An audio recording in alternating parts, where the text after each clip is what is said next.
Today we are talking to Nomfundo Nkosi, Dlamini, a founder of People with Disability Ignited, shortened as PWDI, a powerhouse in the field of understanding who she is, wanting to open the space for people to be recognized for who they are. Nomfundo, what inspired you to create People with Disability Ignited? To be honest, it was inspired by Riahona Disability Center, of which is a center in the University of Limpopo that caters for people with disabilities.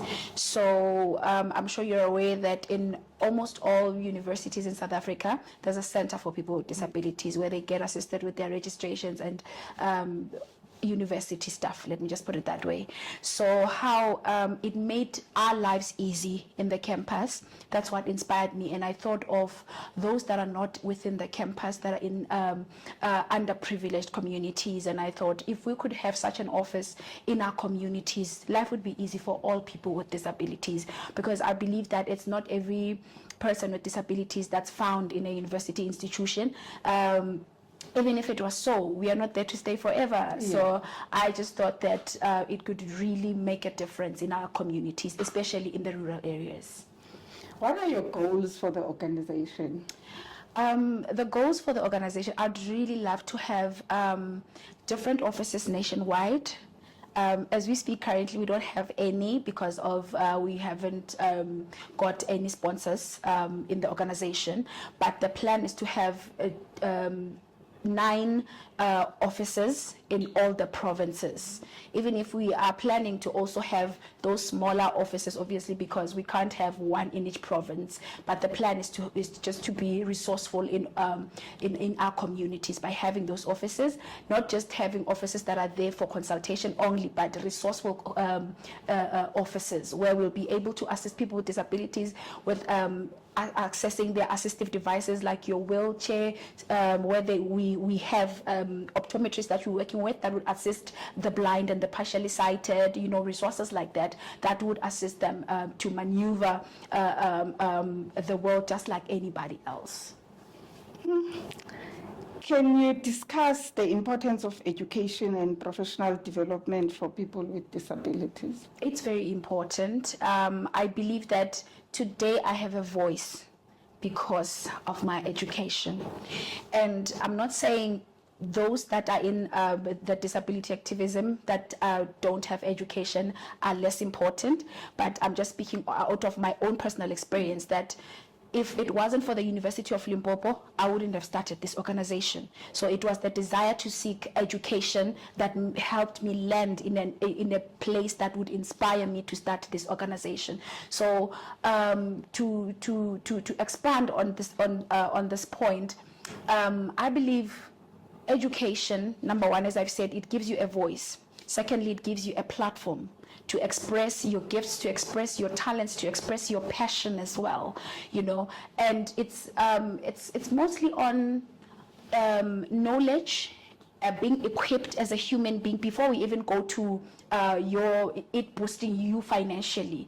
It equips you, your knowledge, your wisdom. You speak different, you talk different, and you understand differently. That's one thing that I have discovered through advocacy, that people that have education understand differently. I remember there was an instance where there was an argument on Facebook about issues of albinism, and I tried to explain to people that it's not an albino, it's people with albinism.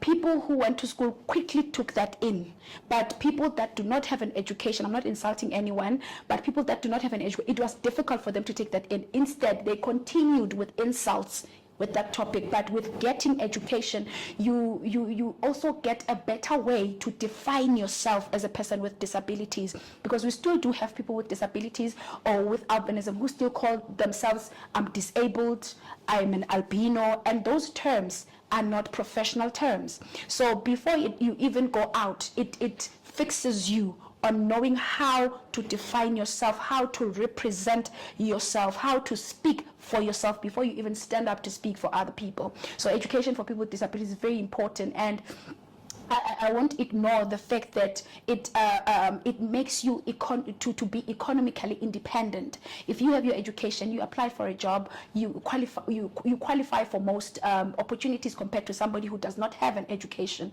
And to be honest, that's a fact that other people would argue differently. But according to me, it is a fact that once you have your education, you're expanding opportunities of being economically free, and you're expanding opportunities of being heard as well. So for people with disabilities, I really do encourage them to further their studies, because it gives you your voice. How has your background in administration and HR shaped your approach in leading PWDI? Yes. I've been trained, let me say, and I'm so grateful to my previous employer and my current employer, because it was a training force. You know, it's another thing to have wisdom. It's another thing to acquire skill. You can be wise, but if you don't acquire skill, it limits you.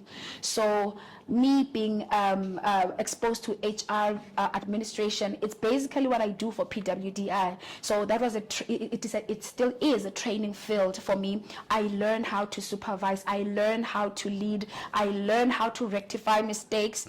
I learned how to manage my work, because I believe, you know, as an administrator, I've learned that people undermine the formality of administration. When you are looking for a job as an admin, they think you're just looking for a job to file papers. But through my experience, I've learned that there's more to administration than papers. And I've learned that through my experience in the workspace. So it has really shaped me to be an organized leader, to be somebody that knows that I'm not in this by myself. I can never work by myself, because we all know that you are not working by yourself. You are given a task. You need to get assistance from somebody else to complete it. You need to submit it to somebody else, and you submitting it does not mean you're submitting for yourself. At some point, you're submitting for the whole team. Mm-hmm. So that responsibility of knowing that I'm not doing this for myself, I'm not doing this just for me, but it's for the whole team, it's for the entire team. It has shaped me to know that even with my organization, it is never about me. Yeah. What are the three things that define Nomfundo? Oh, I didn't expect that one. What defines me? God defines me.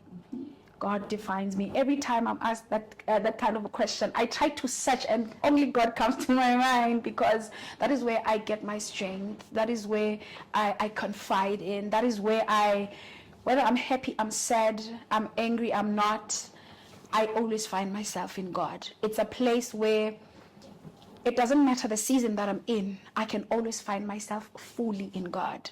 So that's one thing that describes me.